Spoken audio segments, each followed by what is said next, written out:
Por favor, me comentan si me escuchan. Ok. Bien.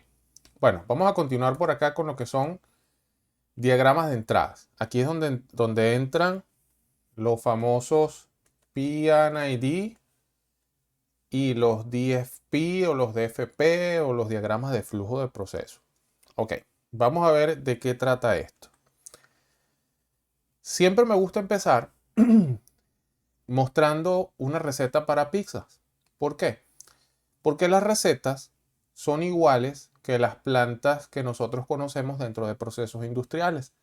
Al final estas plantas tienen una entrada que no son, tienen unos ingredientes, ¿ok? Al final yo tengo unos ingredientes, que eso termina siendo la materia prima de la planta. Hay una forma de preparar esos ingredientes, que eso termina siendo lo que se conoce como filosofía de operación y control, ¿ok? Y de hecho, cuando usted trabaja con una planta o cuando usted habla de una planta y sobre todo en el mundo petrolero, uno habla del feed de la planta, es decir, la dieta que le das a la planta, la comida, los ingredientes. Esto así está escrito de una manera por párrafo, es un poquito más lento para yo leerlo. Y lo mismo sucede con las filosofías de operación y control de las plantas. Esas filosofías suelen ser muy extensas y bastante tediosas para leer.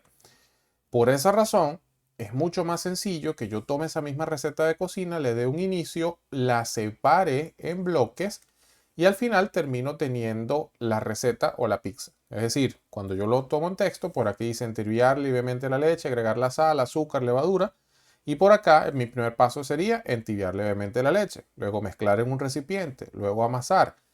Esto desde el punto de vista gráfico es mucho más fácil de entender. ¿Cuáles son esos diagramas que nosotros vamos a estar manejando o que vamos a mencionar aquí? Vamos a mencionar los diagramas de flujo de procesos o estos PFD y vamos a mencionar los P&ID o los diagramas de tubería e instrumentación. El PFD es un plano que se suele hacer en ingeniería conceptual, ¿ok? Se hace realmente durante toda la ingeniería, pero es un plano que normalmente se hace aquí. Como su nombre lo indica, estamos visualizando el proceso desde el punto de vista de un diagrama. El P&ID es un plano mucho más complejo, por lo que si apenas yo estoy visualizando una idea, no tiene mucho sentido invertir tiempo en un P&ID que es mucho más completo. ¿Qué es lo que se hace? Lo que se hace primero es que analizamos las condiciones de un proceso. Luego que analizamos esas condiciones del proceso, lo incluimos en un simulador. En ese simulador, en este caso, cuando yo hablo de simulación, podría ser HiSys, Pro2, PyFace, Enetor. Hay cantidad de simuladores en el mercado. Y esos simuladores terminan siendo una herramienta que nos permite a nosotros ver cómo se comportan cada una de las corrientes o hacer ese balance de masa y energía cuando pasa a través de ciertas condiciones dentro de ese proceso. Entonces, la simulación lo que me da es qué pasa con el fluido cada vez que pasa a través de un equipo, cada vez que pasa a través de un, digamos, de cualquier sitio. Ok, la pregunta, Andrew, la no similar al del PLC, no. Voy a hacer un paréntesis acá. Quizás lo que tú estás viendo acá te suena, te parece familiar porque has visto la pantalla de un PLC. Hay una diferencia entre la pantalla de un PLC y una simulación de proceso.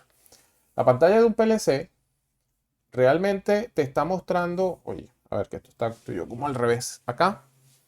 Bien, la pantalla de un PLC lo que te está mostrando es la representación de la planta, obviamente muy similar a esto que nosotros tenemos acá, pero esto es lo que se conoce como el HMI, que es el Human Machine Interface, ¿ok?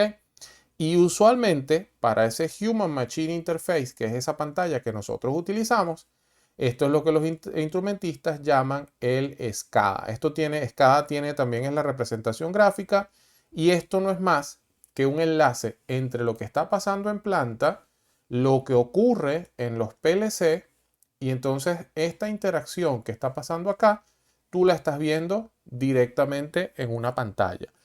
Pero cuando ya tú llegas a este punto, que tienes un SCADA, que tienes una pantalla y que tienes un PLC, es porque esto es una planta que está operando. Aquí no. Aquí es algo que tú vas a empezar a hacer. Esto es algo que tú piensas que puede funcionar y entonces tú diseñas un proceso para ver cómo se comporta. ¿Ok? No sé si lo ves ahora con claridad. Pero son dos cosas diferentes. El SCADA y el PLC, eso es en el área de instrumentación, en sala de control, en campo, ya eso es con la planta operando.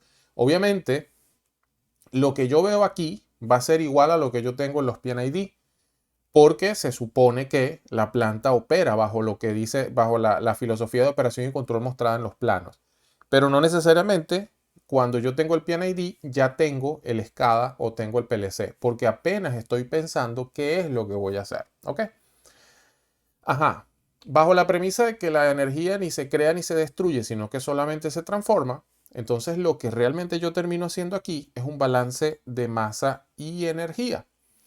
Aquí, ¿cómo se ve un diagrama de flujo de proceso? Un diagrama de flujo de proceso, vuelvo y repito, a lo mejor te podría parecer familiar esto a lo que uno ve en la pantalla de un SCADA, pero lo que representamos aquí son los diferentes equipos, las diferentes corrientes, ¿ok? Las diferentes líneas, cómo se interconectan.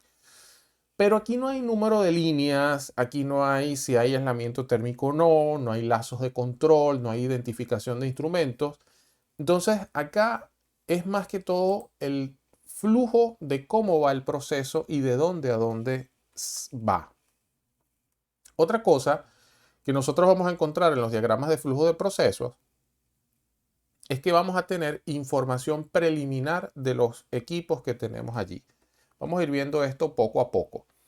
En un diagrama de flujo de procesos, usualmente tenemos 4 áreas específicas a identificar. El área de proceso principal, la corriente de entrada a proceso, que podría ser esta, la definición de los equipos, que podría estar arriba, podría estar abajo, y algunas notas y leyendas. ¿Ok? Si yo me acerco aquí, yo me doy cuenta que algo está pasando por acá. Nadie me ha dicho a mí qué es esto, pero yo podría buscar en alguna parte y ver a qué se refiere el B101101. Hay una serie de rombos acá, este es el rombo número 1. Ese rombo número 1 lo que hace es identificar la corriente que tenemos nosotros en ese punto. Me explico. Si nosotros, vuelvo a mi dibujo de la bomba, la bomba simple, ¿no? O sea, tengo una bomba, tengo acá mi primera corriente y de esa bomba sale una corriente. Si yo voy a utilizar representación de DFP, yo aquí diría, bueno, esta es mi corriente número 1 y esta es mi corriente número 2. Pero supongamos que aquí yo tengo una válvula y por alguna razón aquí hay una T y por aquí sale otra corriente y otra corriente. Pues esta entonces es la corriente número 3 y esta es la corriente número 4. Y así sucesivamente, todo el plano va mostrando las diferentes corrientes que yo voy teniendo a lo largo del proceso, si es que mi proceso lleva esta dirección de aquí hacia allá. También me va mostrando cada uno de los equipos que están involucrados en esa corriente y las corrientes como tal deben ser también definidas y deben mostrar las propiedades fisicoquímicas de cada corriente. El DFP es el único plano que nos muestra, lo voy a escribir acá para que cuando ustedes revisen el video lo vean. DFP es el único plano que me muestra las propiedades físico-químicas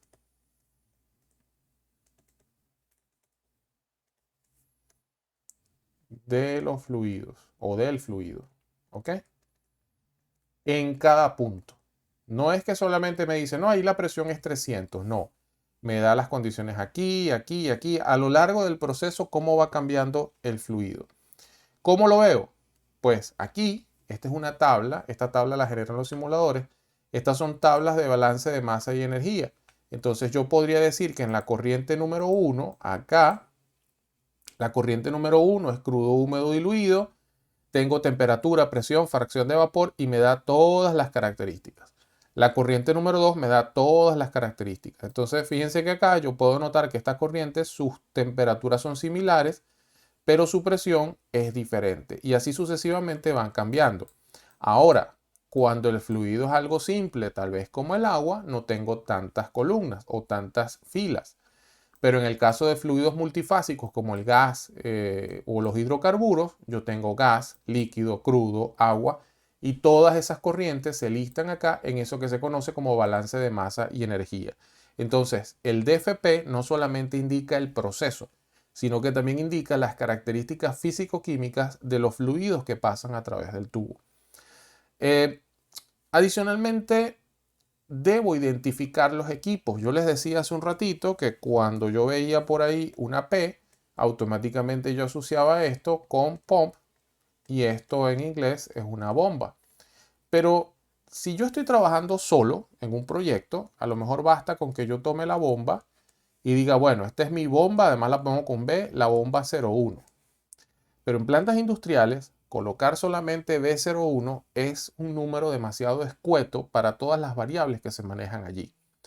Entonces se suele identificar el equipo, se suele identificar la planta. Cuando yo digo identificar la planta, si la planta es planta 1, planta 2, planta 3, no lo sé. Dentro de la planta hay áreas, dentro de esas áreas hay trenes y adicionalmente le coloco un secuencial numérico. Y esto también es importante, saber si es un equipo principal o un equipo de respaldo. Imaginemos que yo tengo una bomba y esa bomba es la única bomba que está funcionando. ¿Qué va a pasar? Y vamos a decir que esta es la bomba 01, la P01. Si esta bomba falla, me quedé sin el proceso, porque es la única que tengo. Entonces, ¿qué se suele hacer? Se suele colocar una segunda bomba. Esa bomba también se llama P01, porque es idéntica a la primera, pero a esta se le acostumbra a poner A y a esta se le acostumbra a poner B. Eso quiere decir que una es spare, cuando yo digo spare, es que es respaldo, una es spare de la otra.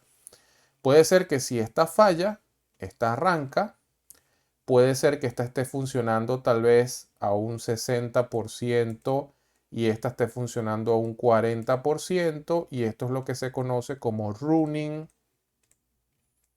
spare. Es decir, si esta falla, esta puede tomar a lo mejor la capacidad total de esta que tengo acá. ¿Ok? ¿Y por qué no la dejo apagada? Ah, bueno, porque poner en operación un equipo a veces es mucho más costoso que tenerlo allí parado. Entonces es preferible mantenerlo operando. Bueno, entonces cada vez que yo tenga codificación de equipos que me digan A, B, C al final como esto, estoy hablando de que son varios equipos los que están ahí, aunque me estén mostrando uno solo.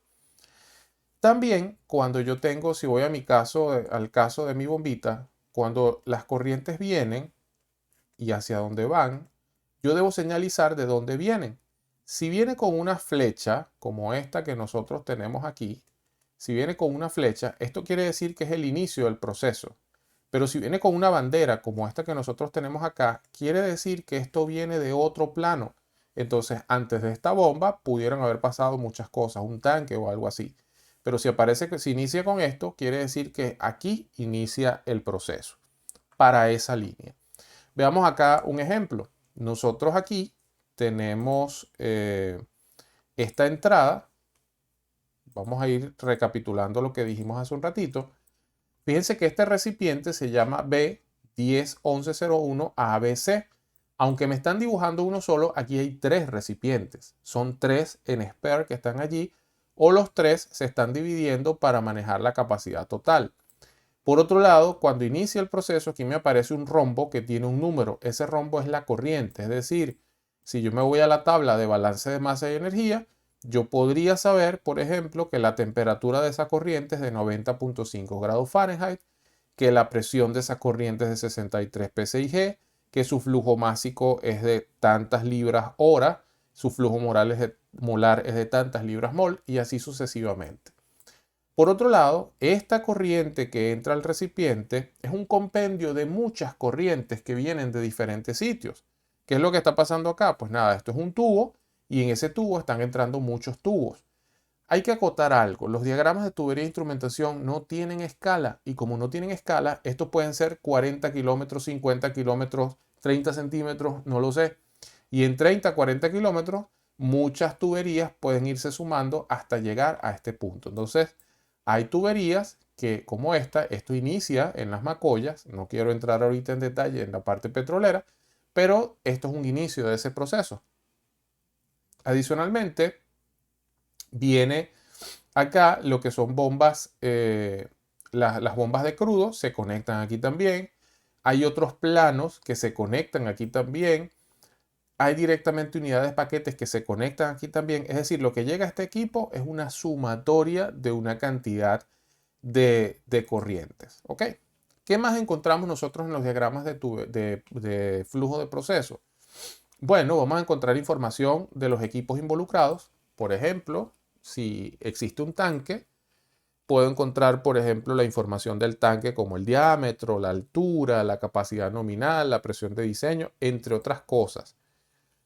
¿Es en el DFP donde encuentro toda la información de los equipos? La respuesta es que no. Yo solamente voy a tener la información preliminar de los equipos. Si yo quiero la información completa de un equipo, yo debo buscarme el data sheet del equipo, ¿ok? O lo que también se conoce como la hoja de datos. Esto es fundamental para nosotros saber información completa de un equipo. ¿Cuáles son las letras que normalmente, los acrónimos los símbolos que normalmente se utilizan para identificar equipos?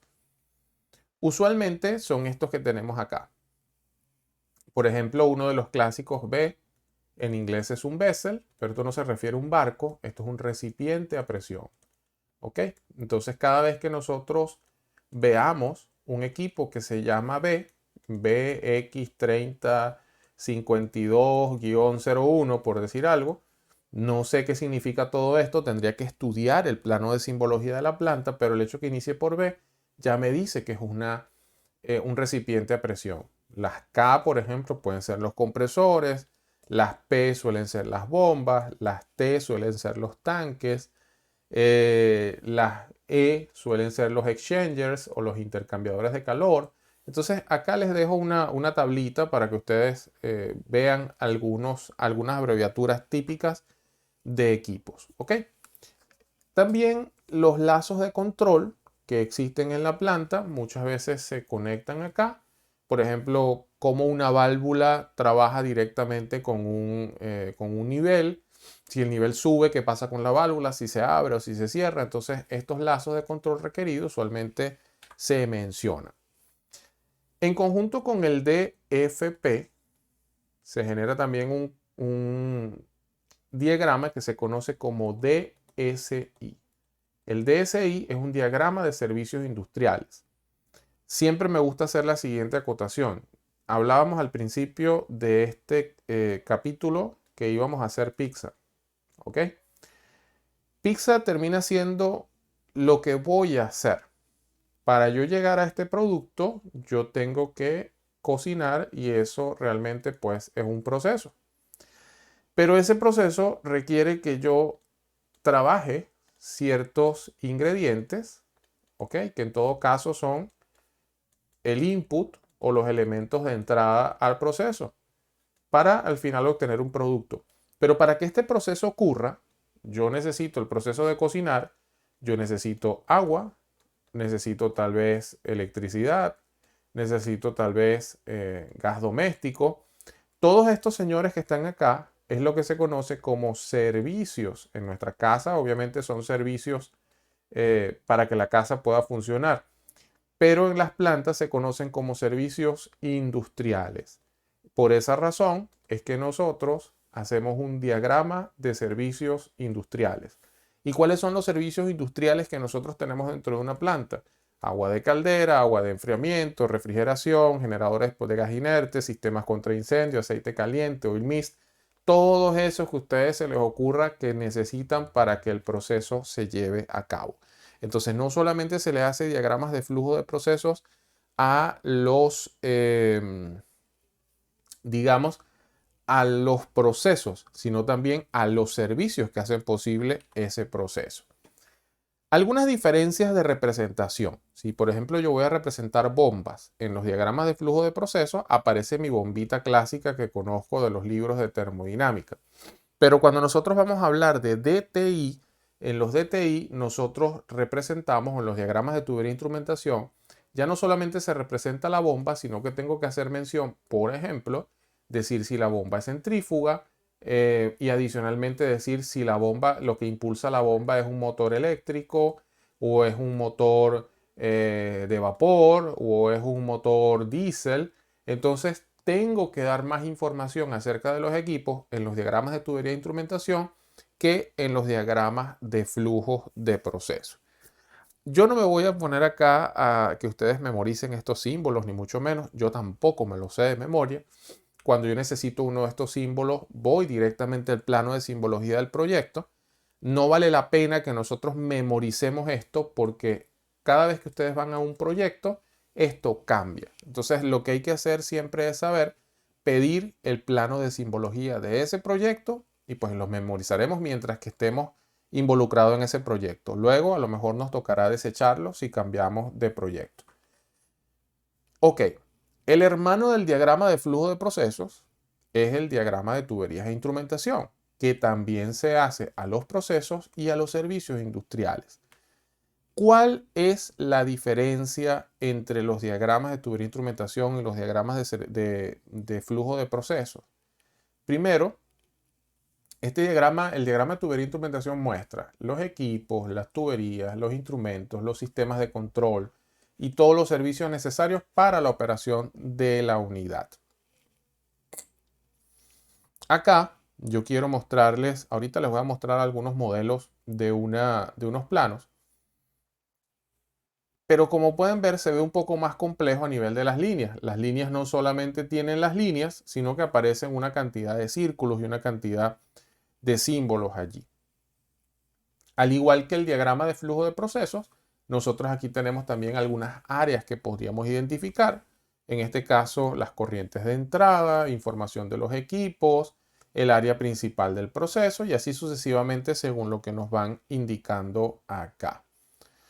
Cuando nosotros vamos a revisar qué es lo que tengo adicional a los diagramas de flujo de procesos, me doy cuenta que es mucho más complicado, mucho más complejo aquí y precisamente tengo información de lo que está montado sobre la tubería y adicionalmente lo que no está montado sobre la tubería. Yo quiero hacer aquí una acotación. Me van a permitir, yo voy a salirme un momentico de la presentación. ¿Ok? Porque necesito incluir. Listo.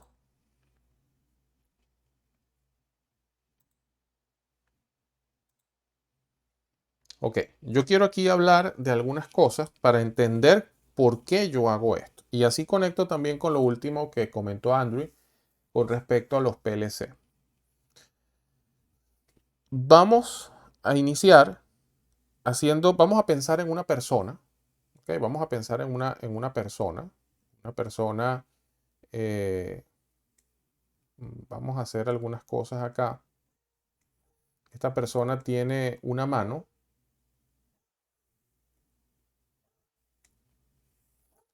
¿Ok? Y esta persona está muy cerca de una llama. Vamos a poner a esta persona muy cerca de una llama. ¿Okay? En este caso, esa llama podría ser una vela, como esta que nosotros tenemos aquí. Una vela de esas que tradicionalmente usamos como candelabro. ¿Ok?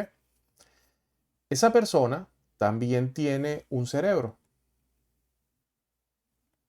Todos tenemos un cerebro. Y realmente lo que está pasando acá es que si nosotros tratamos de acercarnos a la vela, hay un punto en el cual nosotros sabemos que si nos acercamos más, nos vamos a quemar. ¿Ok?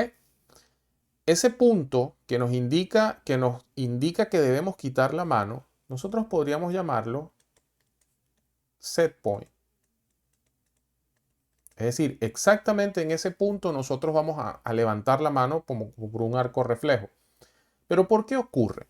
Eso ocurre porque nosotros de forma continua estamos mandando una señal del cerebro. Vamos a representar la señal del cerebro así.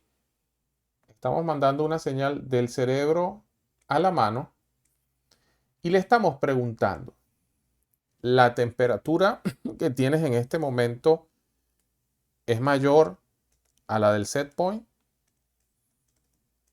Esa es la pregunta que nosotros estamos haciendo. Y la mano le contesta al cerebro.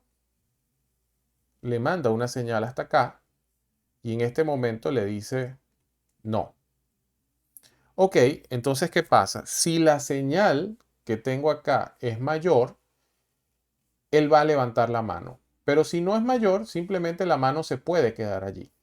Vamos a extrapolar esto a lo que pasa a una planta normalmente. En una planta yo tengo un elemento que controlar. Esta mano como tal se empezará a llamar elemento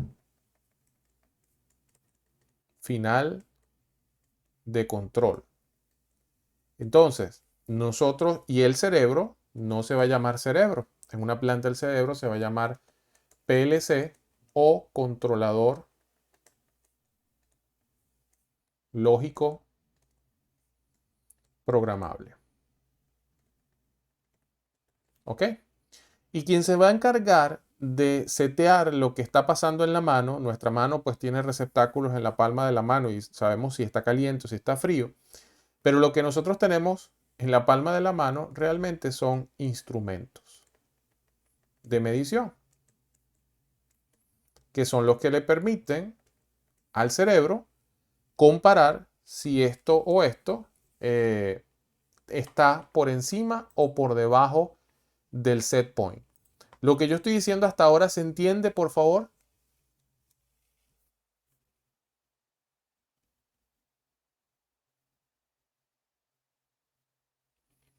Ok.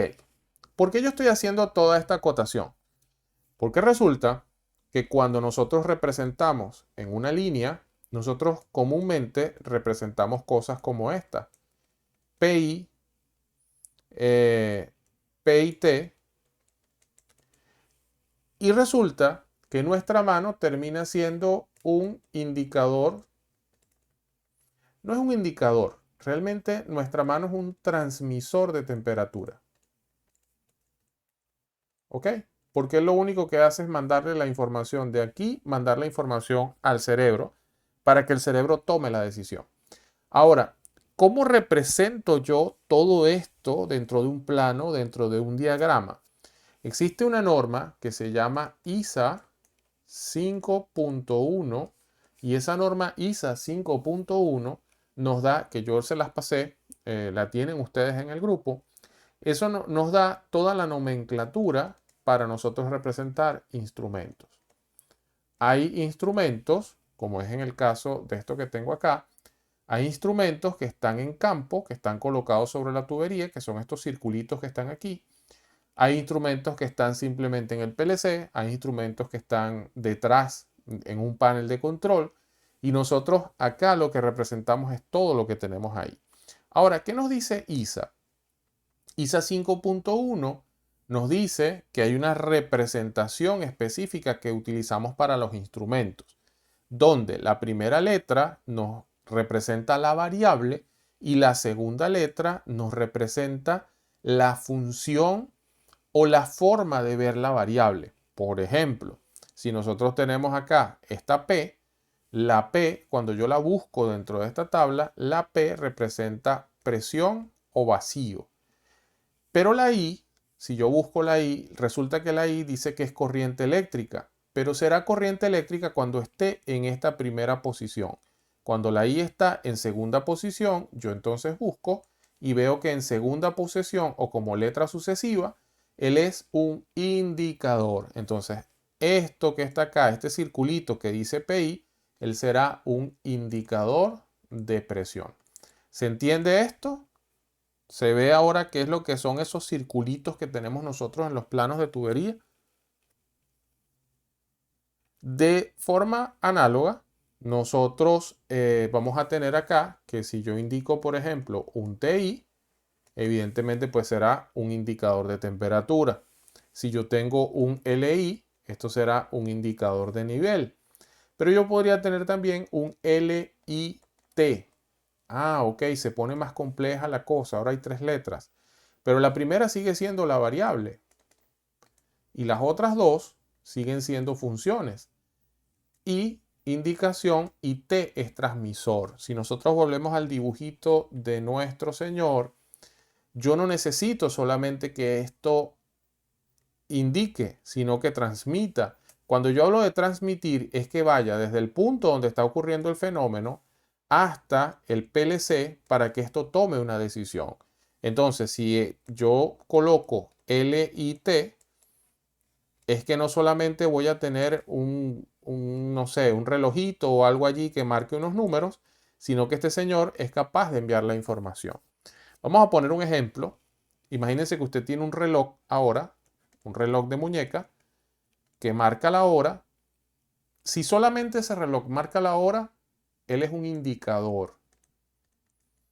Pero si cada vez que él tiene una hora nueva, la envía a algún sitio, entonces él es un indicador, pero también es un transmisor. Y si yo me voy a la tabla de ISA, como él es un reloj, para ISA el tiempo se utiliza con una K. Entonces, si yo quiero representar un reloj según la norma ISA, un reloj es un KI. Y si el reloj además envía información, él es un KIT. ¿Se entiende esto? Para eso son esos circulitos que nosotros encontramos en los planos, que los encontramos en planos de tubería, en planos de instrumentación. ¿Ok? Entonces, esas letras son una abreviatura que me dicen los instrumentos. Ahora, ¿todos los instrumentos se representan igual con ese circulito? No, solamente se representan con ese circulito esos instrumentos que están en campo. ¿Qué sucede? Que nosotros en la parte de tubería solo utilizamos esto, pero si usted es instrumentación, usted es un programador, usted es una persona de electricidad dedicada a automatización, entonces sí necesita conocer el resto de los símbolos porque algunos están en el controlador lógico programable, algunos tienen función de cómputo, algunos están en un tablero, algunos son auxiliares y esto se pone mucho más complejo a nivel de electrónica y a nivel de automatización. Pero para lo que nosotros estamos buscando en este curso es suficiente que usted entienda que esto representa los instrumentos que están montados en campo sobre la tubería. ¿Ok? Entonces, cuando nosotros vemos esto que está acá, nosotros podemos entender los que están en rojo son los que están en campo sobre la tubería y el resto, los que están en verde, usualmente no los consideramos en el diseño de sistemas de tubería y esto es responsabilidad ya de instrumentación, electricidad, la parte de automatización y control. Hay otras características también que nos dan los DTI. Si nosotros observamos este DTI, aquí hay unas válvulas que están en color negro y hay unas válvulas que están en color blanco. Las válvulas en color negro normalmente o se definen como normalmente, y lo voy a colocar en inglés, normally closed. Y las válvulas de color blanco son normally open. ¿Qué quiere decir esto? En nuestras casas, las válvulas de, por ejemplo, abrir el lavamanos, está la llave de arresto de un lavamanos está normalmente abierta, porque si no, no sale agua por la llave. Pero si es el drenaje de un tanque, ese está normalmente cerrado, porque si no, cuando el tanque lo abra, siempre se va a vaciar. Entonces, en los procesos, el hecho de colocar estas válvulas blancas y negras me dicen por dónde va a correr el fluido. ¿Qué pasa si el fluido viene por aquí y adicionalmente esta válvula está, o si el fluido viene desde por acá? Vamos a suponer que esto realmente es así. El fluido viene y él puede tomar el camino A o el camino B. Si el fluido se va por el camino A, se da cuenta que él puede pasar porque esto normalmente está abierto. Pero si el fluido que va por el camino B se da cuenta que él no puede pasar y se queda hasta allí. Si yo necesito luego hacer mantenimiento en esta válvula o por alguna razón necesito bloquear esta línea, yo cierro acá, esta pasará a ser negra y esta pasará a ser blanca y yo puedo entonces hacer que el fluido vaya por otra ruta. Esta es la manera gráfica de yo jugar con las o dejar facilidades para poder hacer con el fluido o manipular el fluido según los requerimientos del proceso. ¿Qué otra cosa yo observo en estos diagramas de tubería e instrumentación? Yo observo también en este caso que hay unos números muy largos. Yo les decía que estos números son los números de línea. Fíjense que este se llama 20-P-83-10-15. Luego dice AA1 y luego dice -0. Todo este número bastante grande, todo este número corresponde a lo que es el número de identificación de la tubería. Si nosotros queremos tener un poquito de noción de qué se refiere ese número usualmente, el primer número, este que tenemos acá, el que decía ya 20 pulgadas, fíjense que dice diámetro nominal en pulgadas. Esto era lo que vimos el primer día de clases que se llamaba nominal pipe size. Adicionalmente habla del servicio. ¿Qué es el servicio? El servicio es lo que va dentro de los sistemas de tubería. Por ejemplo, en este caso es el proceso, pero eso puede ser también agua, puede ser gas, puede ser aire. Todo eso va a ser el servicio, lo que está transportando la línea.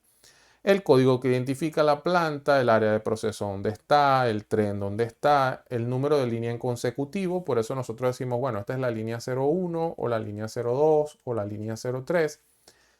Y por último nos dice el código de especificación de material.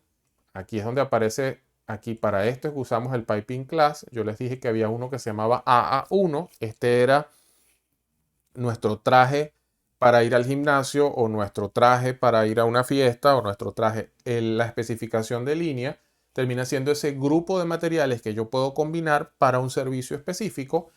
Y por último nos dice si lleva o no lleva aislamiento térmico. Usualmente cuando no lleva aislamiento térmico la tubería, se le coloca NI, que significa no insulation. Hay diferentes tipos de aislamiento, de protección personal, conservación de calor, traseado eléctrico. Todo esto que nosotros tenemos acá usualmente conforma todo ese numerito que vimos acá, que es bastante complicado o complejo. Bien, algunos servicios que nosotros vamos a ver en planos de tuberías, aire de instrumento. Generalmente, si termina en A, se refiere al aire. ¿Okay? Cuando termina en W, se refiere a agua, en este caso, water. Pero entonces, agua de servicios, agua cruda, agua de lavado, todo esto va a depender de qué tipo de servicio tengamos nosotros.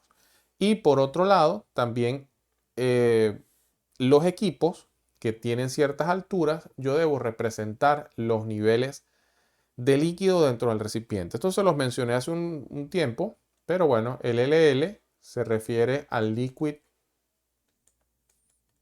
level. Es decir, yo debo señalar dentro de los recipientes dónde está el alto nivel de líquido, el bajo nivel de líquido, y por eso es que se marcan estos que tenemos nosotros aquí. Debo indicar también la altura de los recipientes con respecto al nivel del piso. Esto porque, bueno, la altura podría hacer que una bomba sea mucho más eficiente por esta columna de fluido, esta altura piezométrica que nosotros tenemos aquí, o esta presión hidrostática que puede hacer entonces que necesite una bomba mucho más pequeña. Acá está la representación de esas válvulas de proceso, como son normalmente abiertas, normalmente cerradas. Acá un ejemplo de cómo a veces yo combino todas esas válvulas y todos esos símbolos un poco más cercanos. Y hasta acá, mis estimados colegas, tenemos la formación referente a lo que tiene que ver, o dimos ese paseo por lo que son planos de tuberías. Hay inquietudes hasta acá. Se entendió la diferencia entre los planos como tal que nosotros vimos y estos diagramas que estamos viendo en este momento. ¿Alguna inquietud? ¿Alguna duda?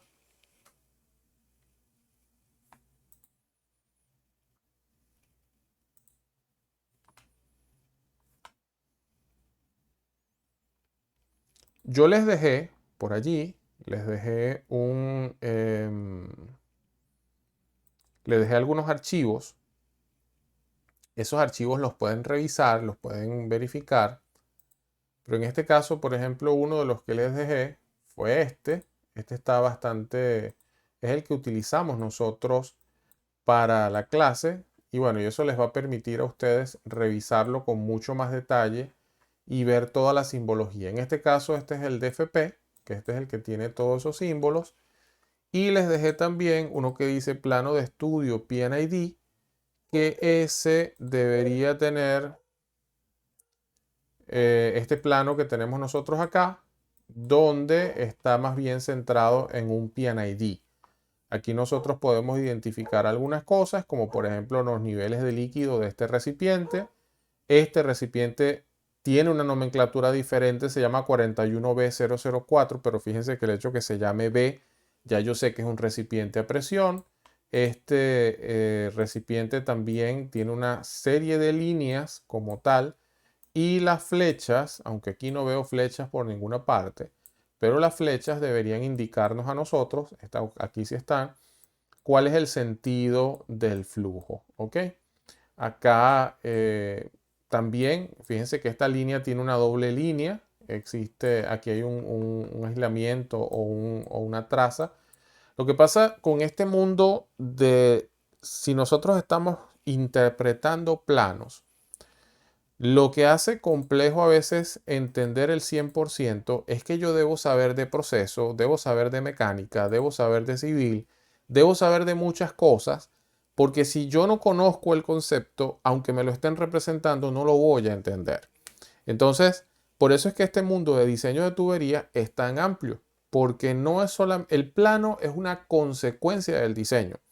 Pero para entender el plano, yo debo entender también muchos criterios de diseño. Por ejemplo, aquí hay un criterio que dice Donut Pocket. Cuando yo hablo de que dice Donut Pocket, es que esa línea no debe generar bolsillos. Que no genere bolsillos quiere decir que no se acumule líquido a lo largo de la trayectoria. Entonces, como diseñador, yo tendré que hacer alguna pendiente, alguna inclinación, algún desnivel, algo que haga que no esté allí. Pero realmente leer Donut Pocket no es una indicación, si se quiere, propia del plano. Es más bien una indicación que afecta directamente el proceso y el diseño. De mi parte, estimados colegas, de verdad que la intención es que ustedes ahora tengan una visual un poco más general, o por lo menos más específica, no más general, una visual más específica de cuáles son los diferentes planos de tuberías que nosotros manejamos dentro de este contexto industrial, por qué los usamos, y que cuando nos digan planos de tuberías no pensemos en un solo plano, sino que entendamos que al menos son 7 planos que nosotros deberíamos tener durante todo ese diseño. ¿Algún comentario final? ¿Alguna inquietud? Siempre me gusta escuchar de ustedes mi índice de la felicidad del 1 al 5, cómo se van con el curso, o algo que quizás quisieran agregar a la formación. Voy a dejar de grabar en este momento y bueno, y en función de eso vamos a hacer cualquier comentario final que esté pendiente por allí.